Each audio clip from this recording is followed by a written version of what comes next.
Climate change is, in my opinion, one of the biggest challenges of the 21st century. It is not, in my mind, just a scientific or technical challenge. It's not necessarily something that we're going to be able to solve by inventing something. I think it's more of a social challenge.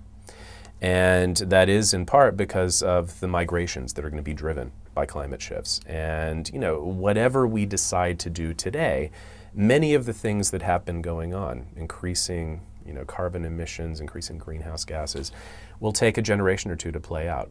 And so, even if we decided in 2008 to freeze our carbon emissions at a certain level or even back it off by 20%, probably this process would go on for another 20, 30, 40 years perhaps. We don't know. Lots of speculation.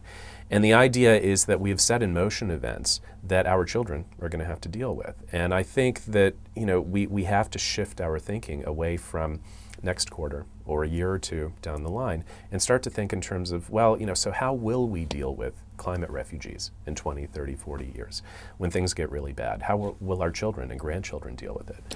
We're bequeathing to them this world that we in part created. And so I think, we need to think about educating them, about these events, not simply the science of climate change, but also the social impact of climate change and how it might affect the world they live in.